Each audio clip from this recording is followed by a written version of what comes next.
Hi, this is Max Martin from MovementScreen, taking you through an overview of MovementScreenPro version 1.6. So MovementScreen, as you know, is a movement screening and assessment software package. And what I want to do in this clip is take you through all the different tests that you can perform on the movement screen and the types of results that we get. In the following clip to this one, I will take you through how to actually interpret the results specifically and how we actually construct the algorithms basically to give you the results that you're getting so that you understand them better. But the first screen that we come to in the software package of MovementScreen is your client management screen. This is almost like your control center. As you can see, there is 5 buttons on the top right hand corner there that allow you to enter a new client, edit an existing client, have a look at the user help, the user guide, which I'll show you now. So by clicking on the button, we get access to a very comprehensive 52-page PDF, which takes you really step by step through all the tests in the movement screen and then how to interpret the results. So on the left hand side here, you have basically very detailed descriptions of why we do each of the tests and how to conduct them. And on the right hand side, we've got access to interpretations of the results and what they mean, and all the numbers are hyperlinked, so you can go to those directly. And if you press in the top right hand corner, you can email that file to yourself or download it, save it to your iPad, or share it with others and print it out if you would like. Okay, if we go back to our command center here, to the client management screen, the next button along allows you to export the data, which can be exported as a CSV file so that you can open it up in Excel and manipulate the data as you would like, to be able to look at relationships between outcomes, to be able to sort clients into groups and so on, and we'll discuss that in more detail later on. And lastly, the last button with the envelope allows you to send us an email with either any questions or feedback about your use of the movement screen. But let's get back to the first 2 buttons, which are the ones that allow us to start to create and edit an existing client. Let's work backwards a little bit and edit a client first. So to edit a client, let's say I want to change any of my details, I would press the edit client button, which then will come up with this little warning signal to say, are you sure you want to do that? Select the client, and I will select my name, and I can go in and edit my client information. So for example, I may want to add phone numbers or change addresses or add addresses or dates of birth, or perhaps the name was misspelled and so on. So once you do that, you can click on save, and that will save the new data. If you want to delete a client, then this is the place to do it as well, and you can see the delete button on the top left hand corner there. Now just be aware that when you delete a client, you can't undo that, so it'll come up with the warning signals. If I go to delete, it'll say, are you sure you want to do that? If you press OK, that client will be gone. So we will cancel that because we're going to keep Max in here for now. Now let's go back and actually create a new client that we want to assess. So we press on that button and we basically come back to the same screen, which allows us to enter a new client. So we're going to put in my business partner and co-developer and founder of MovementScreen, Dr. Nathan Harton. So Harton, Nathan, and we're going to add his date of birth. So by the way, the key things that we need to include are the ones that are marked in green. So a last name and a first name, so we can identify the client, a gender, and a date of birth. These are the key things that will affect the outcomes down the track. Now, let's give him 1980. I think he's a little bit older than that, but he'll be happy with that. And then we save, and now we've got Nathan Harton as a client. So now if we want to start screening or assessing Nathan, we would simply just click on his name. And because we don't have any existing tests for Nathan, a new test is going to be open. Now, if we go back, let me show you what happens when there are existing tests. So if I click on myself, Max Martin, then there's 2 tests there, which we're going to come back into in a second and have a look at the outcomes and the actual individual results from there. But let's start setting Nathan up. So now if we click on him, obviously we got that test that we just put in, with the only information in there is his age at the date of the test. So now in this screening records page, we can do three key things. We could delete a record, and so you would press the delete record first. It says please select the test you want to delete, and we would click that one. It says are you sure you want to delete it, and we can OK or cancel it. Let's cancel it for now. We could open a read-only test in case you wanted to have a look at a test and make sure that it's protected so that you don't save anything. We can add a new record if we wanted to add a second test. So for example, we're assessing Nathan again a couple of weeks down the track and we want to see what's going on. Or we can simply tap on the existing test and it will open that one up, which we can, let me unselect the delete record, which we can then edit. So now we are into the movement screen. Now, as you can see, obviously quite a bit of information here. Your navigation panel is down the right hand side, so it's those 6 buttons there. Now, the first 3 buttons lead us to 3 separate questionnaires, which are pre-validated questionnaires which we haven't developed, but we've included because in essence what we wanted to do is make the movement screen almost a one-stop screening or initial assessment stop for you. So the 3 initial questionnaires that we have, firstly, is a medical history capture, which is actually stage 1 of the adult pre-exercise screening system, developed as a combination between Fitness Australia, Exercise and Sports Science Australia, and Sports Medicine Australia. So this is looking at medical history or at that risk of cardiovascular, metabolic, and respiratory issues. And you're probably familiar with the questions, but basically the first thing that we need to do is enter our height and weight. So height, I think Nathan's about 1.80 m, and as you can see, it converts straight away onto feet and inches. And then we're going to enter weight, so you can enter either in metric or imperial. Let's call him 80 kilos, and it converts it to pounds straight away. Now, one thing that you will see in every screen from now on is this green information button at the top of the white section of the screen. So this basically gives information as to what is the questionnaire or the screen that you're in and why it's there, and information on how to complete it. So if you forget basically the data that you need to put in each one, this is where you would find the answers to that. Now with this one, if I can refer you at the moment just to the bottom of the screen, there is 2 options there, which is what is your professional decision, either to proceed or to refer for guidance. The default is that all the answers to the questions are no. So basically there are no medical issues that we need to be concerned about. But for example, let's say that our client has recently experienced unexplained pains in their chest, which is the second question. If we click yes, then our professional decision down the bottom goes to refer for guidance.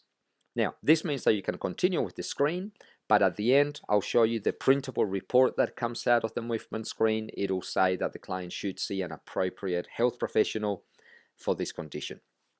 Now, because it is a professional decision, you may choose to override that. They may say that, no, look, actually, it's just a stitch, and they can actually justify that it is a stitch, and so you can click on to proceed. Let's move on to the next questionnaire. So on the right hand side, the second button down, looking at a physical activity capture. So this is obtained, as we can see here, from the Active Australia survey. So it's a pre-validated survey looking to capture levels of vigorous, moderate physical activity as well as sedentary behaviors. Now, these we ask because it's obviously important to know the physical activity levels of your client when we start working with them, but also we know that levels of physical activity are predictors of potential injury. So more sedentary individuals or less active individuals starting an exercise program are more likely to develop a musculoskeletal injury. So we need to find this out, and the information that we put in here goes towards that score, which we'll have a look at later.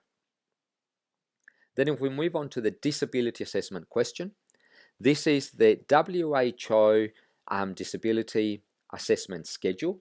So basically it aims to look at the ability of the client or the patient on the activities of daily living or the day-to-day life across 3 different domains, both emotive, cognitive, and physical. So if we have a look at the types of questions here, at the very top it says, okay, think back over the past 30 days. How much difficulty did you have in? And then we've got a range of questions which you rate from no difficulty, mild, moderate, severe, or absolutely cannot do them. And they range from, let's say, the first one, standing for long periods such as 30 minutes, so very much a physical component. Down the bottom, if we have a look at to maintaining a friendship, dealing with people you don't know, your day-to-day work, so much more of those emotive, cognitive, mental health aspects. So very valuable information to have a look at that overall state of the individual as they come to us, and obviously the degree of change we can achieve with them as a result of our training. Okay, so let's move on to the next screening component, which is our posture. Now, with posture here, we'll take you through a brief example now, as I mentioned on the next clip, which will be how to conduct each of the tests in a lot more detail and what the results actually mean. We'll go into more detail with this one as well, but basically we can take either a front or a side view. Again, we've got our information button that tells us how to set up the client and how to mark them up. So let's have a look at the moment at the front one.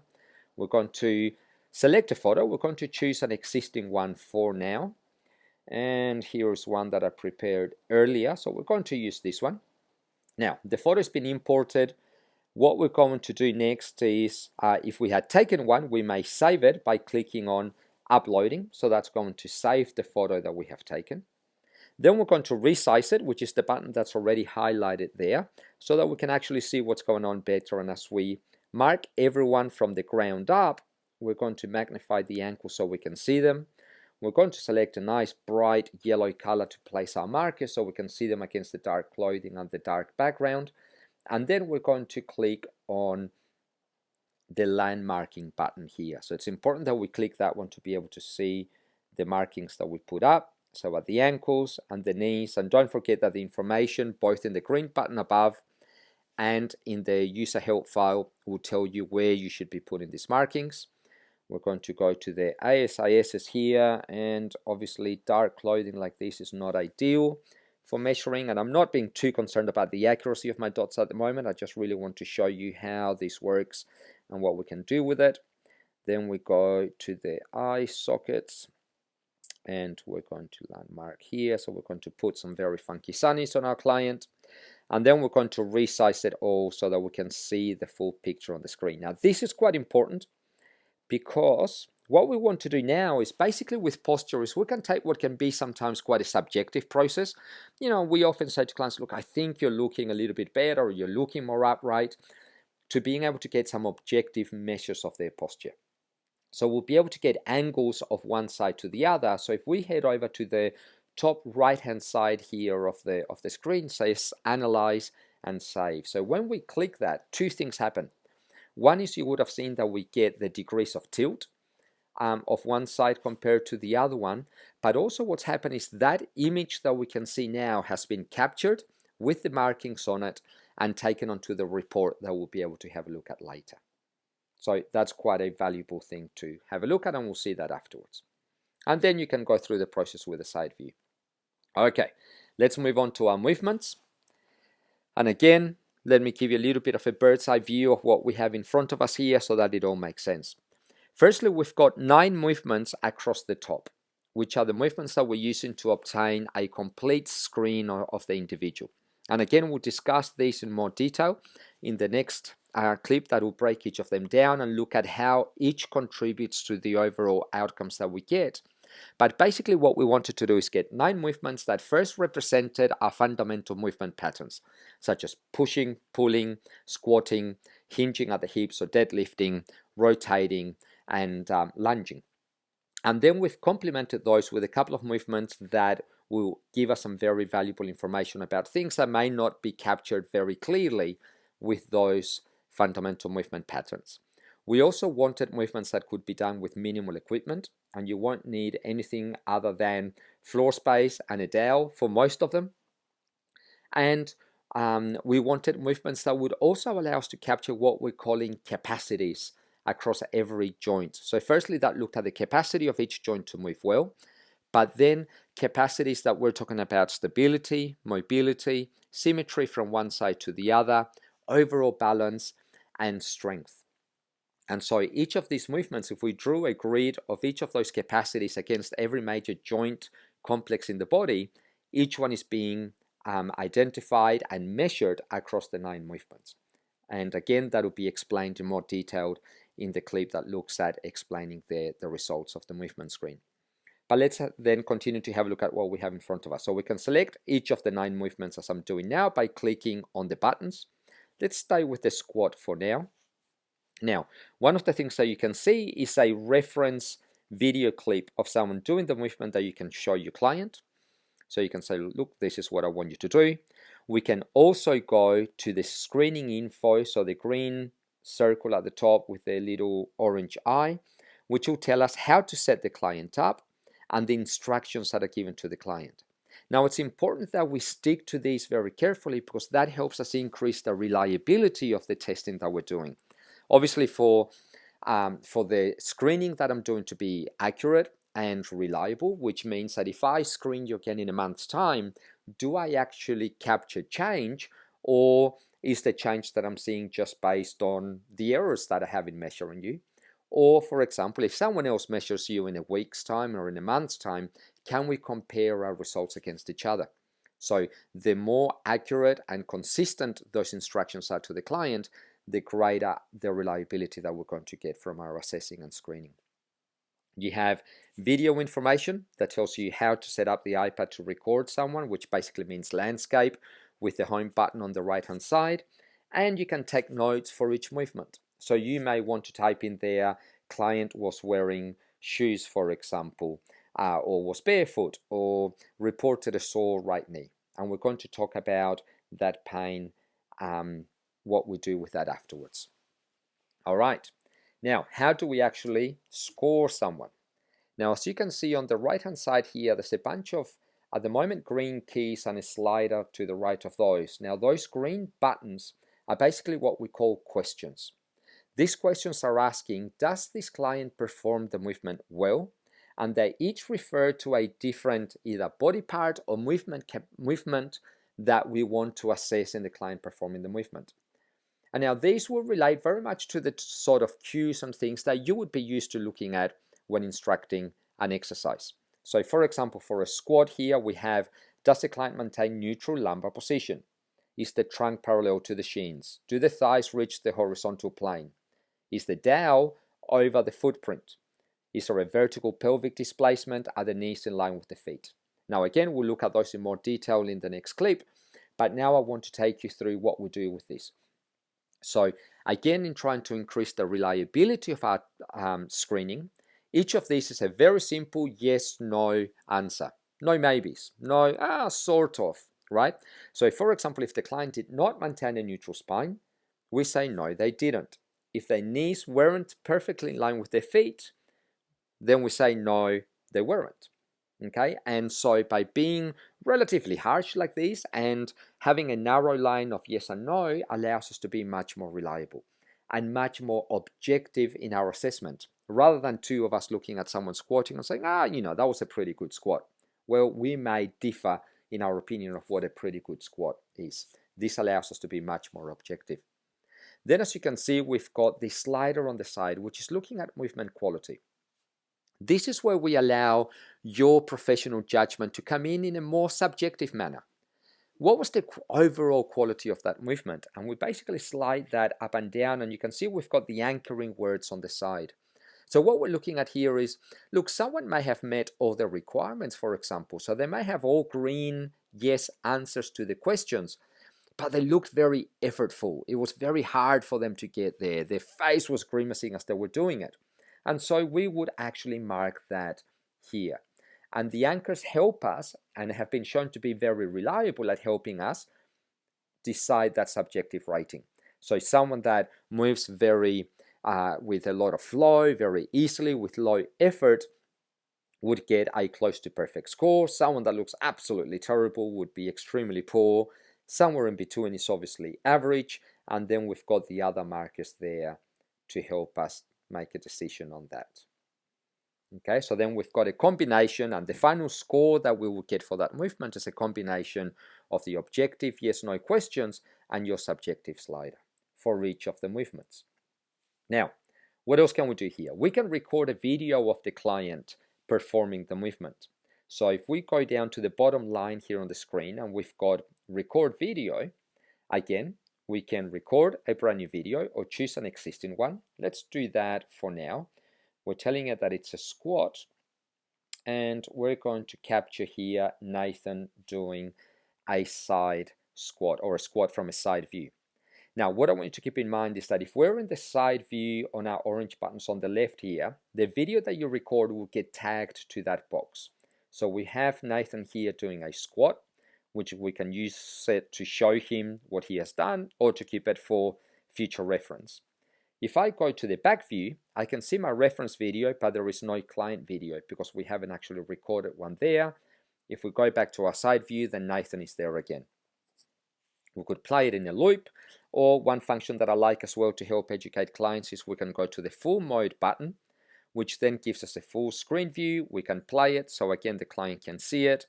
We can pause it at any time that we want, and I'm going to put my finger over the slider here, and we can drag it along and stop it at any point that we want to show the client what's going on.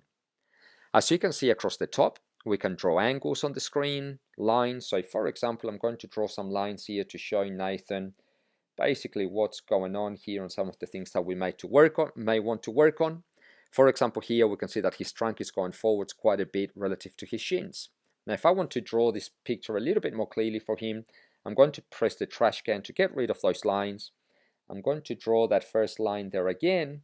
Then I'm going to break the line so I can draw a second and separate line and show him the difference between those two lines, for example. Okay, let's go back to our major screen. So from there, we would then go on to our next movements, and we would go through that process with each one. So a lunge, for example. And now what is important to keep in mind is that a couple of things here. One, a lunge, for example, has a left and a right. So as you can see here, we've got a left cross in the right-hand side of the white screen above our questions. So we can score that, for example, but then let's not forget to do the right-hand side. That will be a separate test, which will give us an indication of how they're functioning on the right, on the left, and then obviously what the symmetry is. So a deadlift, a single-legged squat also has both the left and the right buttons.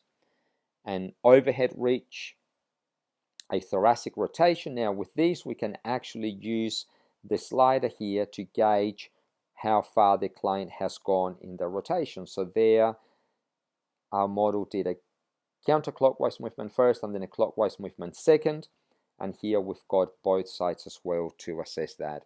And don't forget to do your movement quality slider.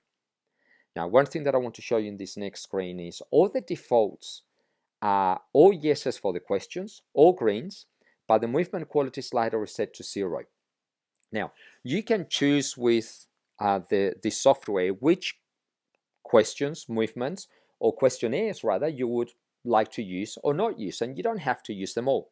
The more information you put in, the greater the resolution, and hence the better the output and the results that we're going to get, but you may choose to not do it. So for example, this is the way that we have set up a default not doing the movement. So all the questions are in green, meaning that theoretically they're all yes, perfect, but the movement quality slider is at 0. A situation that would be very hard to achieve. Someone that does the movement very well, they do everything that we ask them to do, but looks extremely poor while doing it. So if you leave a question like this, the software is being instructed to take that as you didn't perform the test. So just something to keep in mind, if someone does something really well, make sure that you use the movement slider to indicate that as well. Okay, from there we go to a push-up and an active straight leg raise, which also has capacity to use this slider to give us a good indication of where the client gets to. And then we go to our reports. And this is where I want to go to one of my tests, which has already been set up. So that we can have a look at this in a little bit more detail. So if I click on my name, and I'm going to click on this first test, which I've entered. By the way, just some dummy data, so if it doesn't make perfect sense, it's just to show you what's going on. So I've entered height and weight.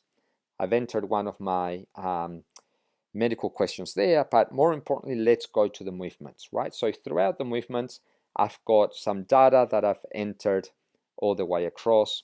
So let's go and have a look at these reports now. So the bottom button on the right-hand side. So we have 5 different result outputs, so 5 buttons across the top, plus a printable report. So you see 6 smaller buttons across the top there. The first one that we see is the overall injury risk and hotspots.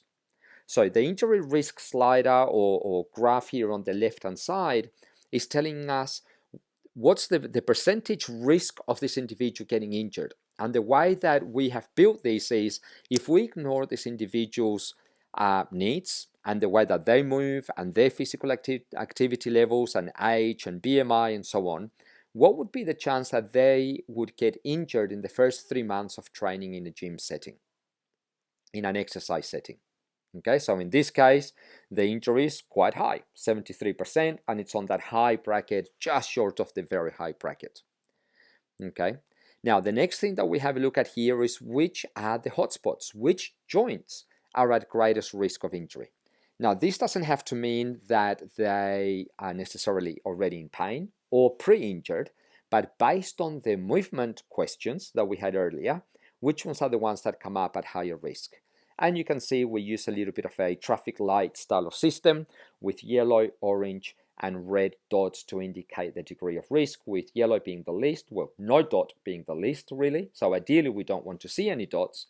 Yellow, then orange, and that red are the highest risk. Okay, if I go to our next button, which is our movement scores, you can see our individual movement scores there with an average down the bottom. And for those movements that have a left and a right, you can see both scores individually, and then we use an average score for the final score for that movement. If, for example, let me go back to a certain movement here and show you what I was talking about earlier, where I will make all the questions green, but then make the movement quality 0. So this should make our squat score disappear from here, which it is. As you can see at the top, the squat has no score next to it. Remember, that's what we talk about, our default for not having performed that test. If we look at the next button, so disability, it's from our WHO, the WHO disability score, ranked according to percentiles of the general population. Then we have a look at capacities, which are those overall capacities we discussed: symmetry at the top, strength, mobility, stability, and balance, which gives us a good idea of how that client is doing across those broad domains. But then if we want to have a look at more specifically at each one, we would click on the correctives button, which now breaks each of those. So we have our symmetry and balance score, which I carried on from the previous page, because basically symmetry we're using as an overall score, as well as balance. It's do you have balance rather than balance in your shoulder. So that's 82 and 71, which you can see our scores here of 71 and 82. I got those the wrong way around. And then we can break down our stability, mobility, and strength according to the joints that need each of those capacities to be developed mostly. So this will highlight the top 3, depending on the degree of the scores that we get for each, the top 3 joint complexes that scored worse for that capacity.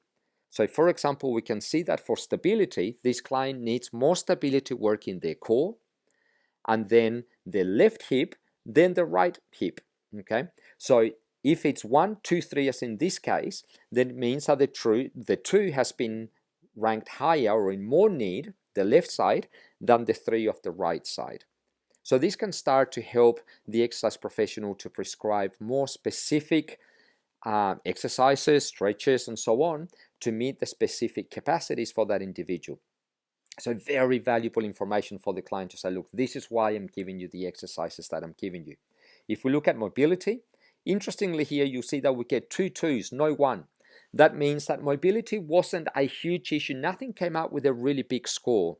So the hips were the only ones that came up with, from the information that we've put in, as having a mobility issue, and both the same because they're both a number 2.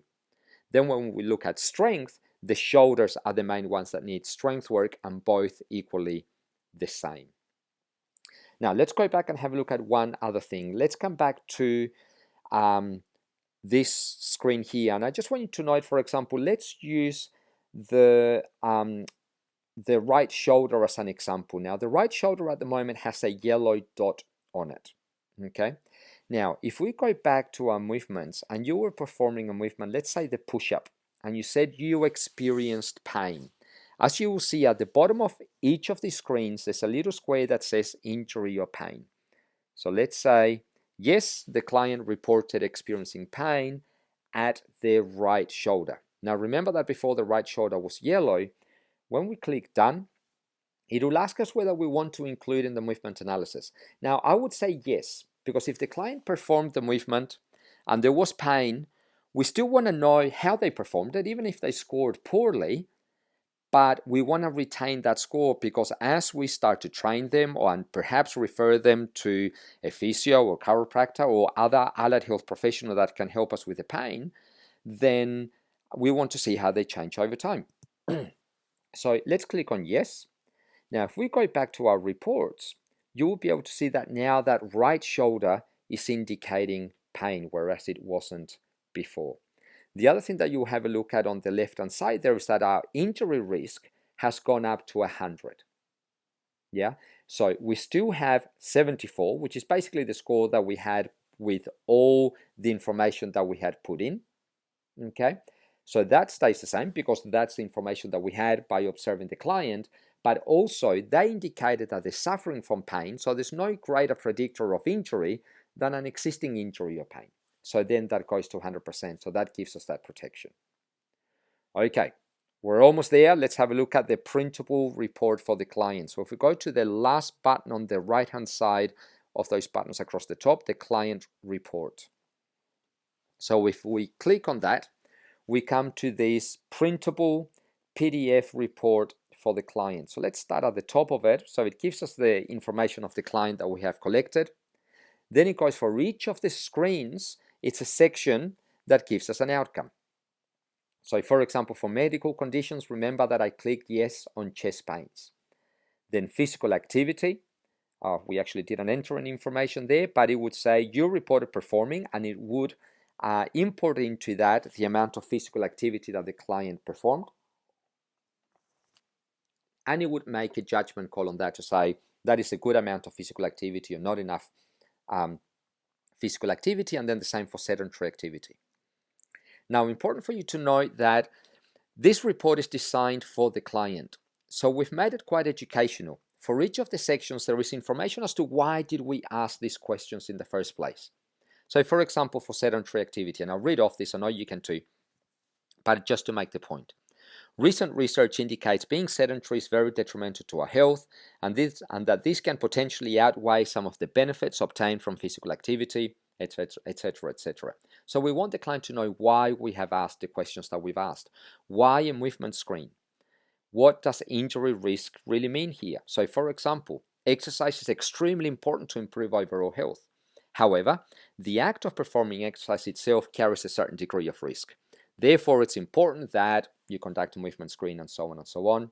And it brings in the information that we captured from them, the postural shots, remember that we took, the movement scores, remember we left the squat blank there, their overall capacities, and then their capacities by body part. And it also goes on to provide a little bit of a corrective strategy. So the order of capacities that we recommend you deal with first. Now, this movement screen can be used by a range of different professionals. So we really leave that decision making up to you. But there is a little bit of guidance there if you want it, and some examples of exercises that you can actually do to address each of those capacities for each of those joints. So that is the movement screen with the report at the end. Now, this you can save the report onto your iPad, email it straight away to the client. So it's a very good professional service to be able to send this to the client straight away. and we can obviously print it or attach it to the clinical notes or whatever system you use. So that covers us for the movement screen. If you have any questions or concerns, obviously you can click on the email button in the very first screen, the client management screen, and send us an email. I hope you found this useful. I look forward to chatting to you again soon.